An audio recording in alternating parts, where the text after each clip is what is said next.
সমুদ্রের এমনই রহস্যময় জাহাজ যার রহস্য বিজ্ঞানীদের পাগল করে দিয়েছে। ৫ নম্বর, মেরি সেলেস্তে। ১৮৭২ সালে একটি জাহাজ ছিল যা সারা বিশ্বে আলোড়ন সৃষ্টি করেছিল, ঠিক টাইটানিকের মতো। এই জাহাজের নাম মেরি সেলেস্টি, যেটি নিউ ইয়র্ক থেকে ইতালির উদ্দেশ্যে রওনা হয়েছিল। কিন্তু এর সঙ্গে ঘটে যাওয়া ঘটনা সবাইকে চমকে দিয়েছে। আসলে যাত্রা শুরুর কিছুক্ষণ পরই এই জাহাজটি সম্পূর্ণ রুক্ষ অবস্থায় সমুদ্রে পাওয়া যায়। তবে জাহাজে থাকা সব লোক নিখোঁজ ছিল। কোনো সংগ্রামের চিহ্ন বা কোনো অপ্রীতিকর ঘটনার প্রমাণ ছিল না। খাদ্য সামগ্রী এবং জিনিসপত্র সব ঠিক ছিল, কিন্তু সব মানুষ অনুপস্থিত ছিল। আজ পর্যন্ত জাহাজে থাকা ক্যাপ্টেন, তার পরিবার ও ক্রু সদস্যদের কোনো হদিস পাওয়া যায়নি। এই ঘটনা একটি প্রশ্ন তোলে যে কিভাবে একটি সম্পূর্ণ জাহাজ নিজেই অদৃশ্য হয়ে গেল। তারা কি মাটি খেয়েছে নাকি আকাশ গ্রাস করেছে? আজ পর্যন্ত এই ঘটনার কোনো সুনির্দিষ্ট উত্তর পাওয়া যায়নি। ৪ নম্বর, ডেমেট্রিয়াস।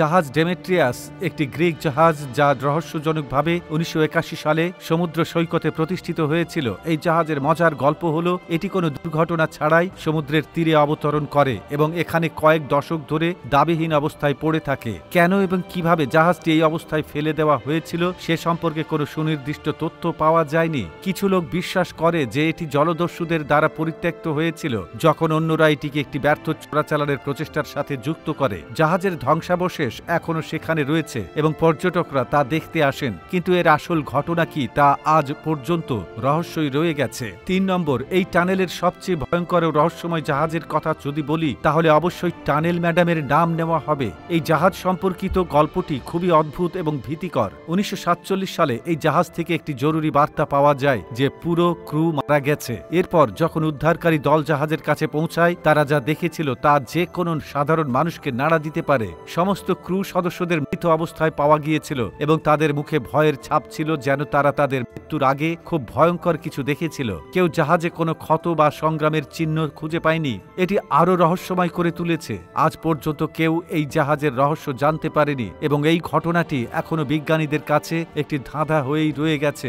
২ নম্বর, রুপি। সেখানে একটি জাপানি মাছ ধরার জাহাজ ছিল যা বহু বছর ধরে কোনো ক্রু ছাড়াই সাগরে ভাসছিল। ২০১১ সালে জাপান ভয়াবহ সুনামির পর এই জাহাজটি আলাস্কার দিকে চলে যায়। এটি কয়েক মাস ধরে কারো নিয়ন্ত্রণ ছাড়াই ছিল। এটি হাজার হাজার মাইল দূরত্ব জুড়ে। অবশেষে এটিকে সমুদ্রে ডুবিয়ে দেয় মার্কিন কোস্টগার্ড। কিন্তু প্রশ্ন উঠছে, এত দিন সমুদ্রে নিরাপদ থাকলো কিভাবে? ১ নম্বর, কনকর্ডিয়া, যা ছিল একটি বিলাসবহুল ক্রুজ জাহাজ। ২০১২ সালে ইতালির কোস্টাতে একটি দুর্ঘটনার মুখোমুখি হয়। দুর্ঘটনাটি এত আকস্মিকভাবে ঘটে যে জাহাজের ক্যাপ্টেন নিজেই জাহাজ ছেড়ে পালিয়ে যান এবং এরপরে এই দুর্ঘটনায় ৩২ জন মারা যান।